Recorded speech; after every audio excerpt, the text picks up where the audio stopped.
আমরা সকলেই একটি যুগ সন্ধিক্ষণে উপনীত হয়েছি। আপনারা এই অবগত রয়েছেন যে নানা চড়াই উতরাই পার হয়ে বর্তমানে ডেস্টিনি 2000 লিমিটেড ব্যবসা শুরুর প্রাক প্রস্তুতি সম্পন্ন করার দ্বারপ্রান্তে উপনীত হয়েছে। এই নবযাত্রা সফলভাবে সম্পন্ন করা গেলে আপনাদের কর্মসংস্থানের পাশাপাশি মহামান্য আদালতের নির্দেশ অনুযায়ী বিনিয়োগকারীগণের বিনিয়োগ ফেরত প্রদানের সক্ষমতা অর্জনে সক্ষম হবে আপনাদের এই প্রিয় প্রতিষ্ঠান। ইতিমধ্যে ব্যবসা প্রস্তুতি অনুষ্ঠানে এগিয়ে রয়েছে। পাশাপাশি পবিত্র রমজান মাসকে সামনে রেখে কম মূল্যে পণ্য বিক্রয়ের অলাভজনক প্রকল্প বাস্তবায়নের প্রস্তুতিও চলছে।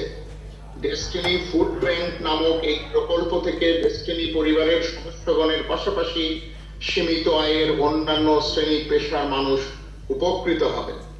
ডেস্টিনি 2000 লিমিটেডের এই নবযাত্রার সন্ধিক্ষণে দেশ বিদেশে অবস্থানরত ডেস্টিনি পরিবারের সকল সদস্যের সর্বাঙ্গীন কল্যাণ কামনা করছি এবং একই সাথে শ্রদ্ধা করে স্মরণ করছি যারা ডেস্টিনির জন্মলগ্ন থেকে আজ পর্যন্ত এই প্রতিষ্ঠানের এবং এই প্রতিষ্ঠানের সদস্যগণের পাশে ছিলেন, যারা ইতিপূর্বে মৃত্যুবরণ করেছেন তাদের আত্মার মাগফিরাত কামনা করছি এবং যারা অসুস্থ রয়েছেন তাদের আরোগ্য প্রার্থনা করছি।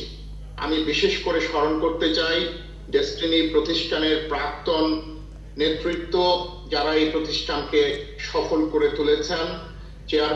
প্রাক্তন চেয়ারম্যান জনাব মোহাম্মদ হোসেন, প্রাক্তন চেয়ারম্যান জনাব রফিকুল আমিন এবং আমাদের আরেকজন প্রাক্তন চেয়ারম্যান সাবেক সেনাপ্রধান বীর মুক্তিযোদ্ধা লেফটেন্যান্ট জেনারেল হারুনুর রশিদ মহোদয় সহ যারা এই প্রতিষ্ঠানকে এগিয়ে নিয়ে গিয়েছেন এবং নানাভাবে সম্পৃক্ত রয়েছেন, তাদের সকলকে আমি শ্রদ্ধা জ্ঞাপন করছি।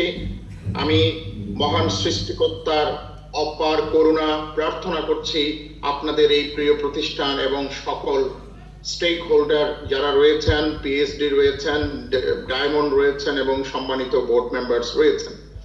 আমি দেখতে পাচ্ছি আজকের অনুষ্ঠানের এই পুনর্মিলনী কিংবা পুনর্জাগরণমূলক সম্মিলনের মাননীয় সভাপতি মহামান্য হাইকোর্ট নিযুক্ত স্বতন্ত্র পরিচালক ইঞ্জিনিয়ার মুশফেক আনাম এখানে উপস্থিত রয়েছেন। আমি আজকের বাকি অনুষ্ঠানটি তার সুযোগ্য সভাপতিত্বে সম্পন্ন হবে বলে আন্তরিক আশাবাদ ব্যক্ত করছি। আমি লক্ষ্য করছি আরেকজন স্বতন্ত্র পরিচালক মহামান্য হাইকোর্ট নিযুক্ত এবং বিজনেস ডেভেলপমেন্ট কমিটির তিনি চেয়ারম্যান জনাব ইকবাল জামাল সাহেব এখানে উপস্থিত রয়েছেন। আমি সবার নাম বলছি না সময়াভাবে। এখানে আমি লক্ষ্য করছি আমাদের মহামান্য হাইকোর্ট নিযুক্ত শেয়ার হোল্ডার পরিচালক মহোদয়গণ এখানে উপস্থিত রয়েছেন। আপনারা আজকের এই সম্মিলনীতে যারা সশরীরে উপস্থিত রয়েছেন এবং যারা সংযুক্ত রয়েছেন তাদের সকলকে আন্তরিক প্রীতি, ধন্যবাদ এবং অশেষ কৃতজ্ঞতা জ্ঞাপন করে নবযাত্রার সন্ধিক্ষণে ব্যবসা পুনর্বার শুরু করার প্রাক প্রস্তুতি সম্পন্ন করার দ্বারপ্রান্তে উপনীত আপনাদের প্রিয় প্রতিষ্ঠানের সর্বাঙ্গীন কল্যাণ কামনা করে আজকে এই সম্মেলনের এবং নবযাত্রার দুর্যোগ পূর্তির শুভ উদ্বোধন ঘোষণা করছি। আপনাদের সকলের উপর মহান সৃষ্টিকর্তার অপার করুণা বর্ষিত হোক। অনুষ্ঠানের অবশিষ্ট পর্ব সভাপতি মহোদয় এবং আমাদের সুযোগ্য পরিচালক মণ্ডলীর সর্বাঙ্গীন অংশগ্রহণে সফল হবে এই আন্তরিক প্রত্যাশা করে আজকের উদ্বোধনী বক্তব্য আমি এখানে সমাপ্ত করছি। পুরো সময় জুড়ে আমি আপনাদের সাথে সংযুক্ত থাকব। ধন্যবাদ সকলকে।